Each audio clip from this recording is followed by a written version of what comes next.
First, introduction.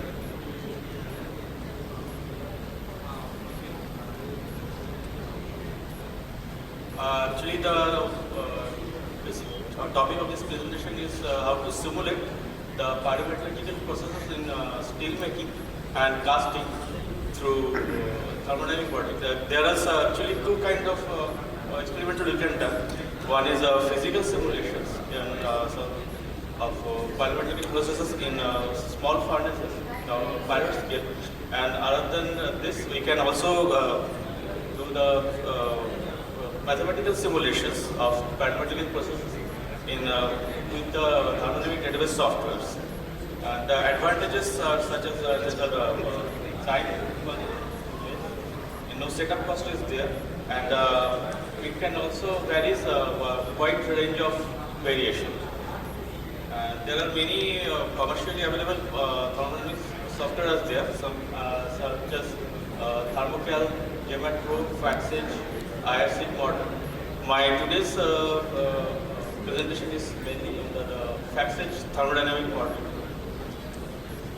The FactSage thermodynamic model is the data. Actually, this contains many different databases, and the user can be customize their.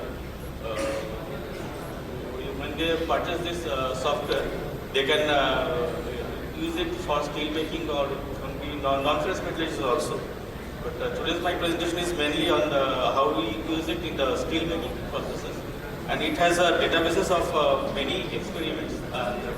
And with this, the basic actually with this large databases, they have calculated this free energy available in the system, and they optimize the process with the free energy minimization techniques. And other than the free energy, this can also capability of calculating the enthalpy, the specific heat, etc. And we used extensively this model in our RDCIs for calculation of the slag, calculate the slag metal equilibrium, or also the design and optimize the continuous casting windows operation. First, I would like to tell about how the slag has been modified using this system.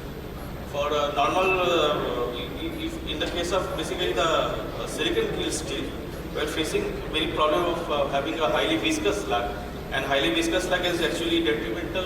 Actually, not there's a less capability of desulfurization. There's also having problem with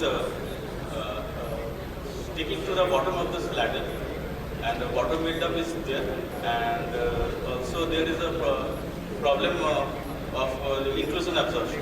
So sometimes in steel making slag we added many for silicon steel making there's added many slag modifiers are there, but sometimes this slag modifiers contain also fluorine based reagents, which are actually problematic for health hazards, and also there is corrosive to the lateral lining. So we actually designed trial of many slags. We also actually do trials with how this flow sparks can be removed with other reagents. And the cheapest and the non-hazardous reagent, we actually found this calcium oxide.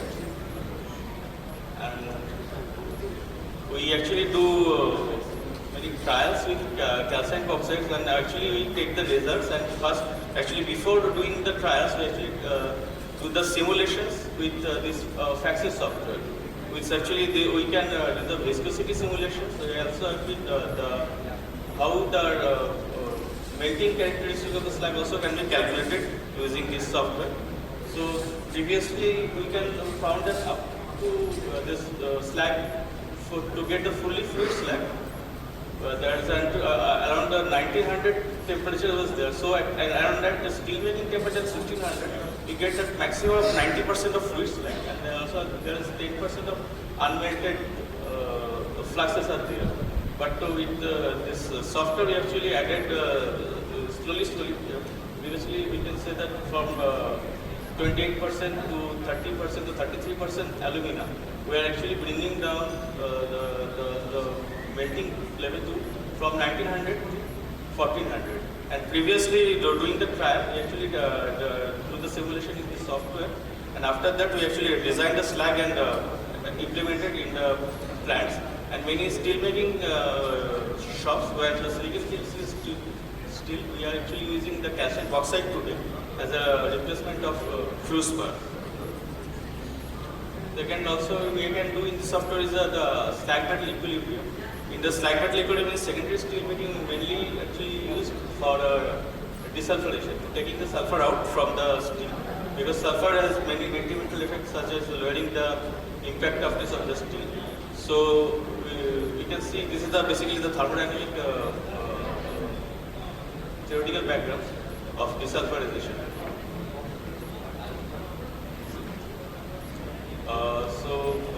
There is one is the rate constant. Then there is another equation for this sulfide capacity, and then there is a sulfur partition ratio of sulfur in steel and sulfur in slag.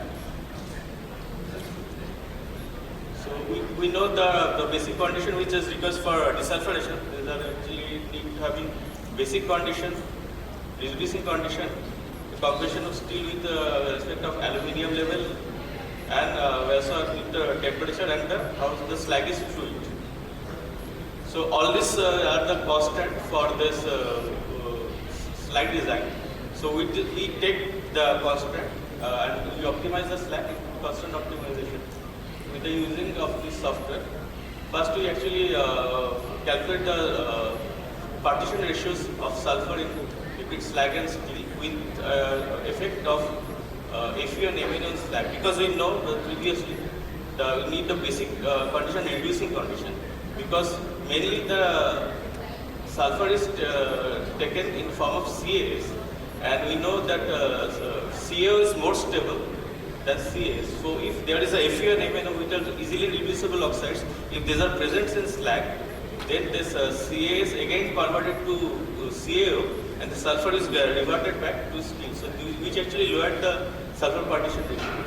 So the first, I believe we can check the first hyperlink, that how the calculation has been done.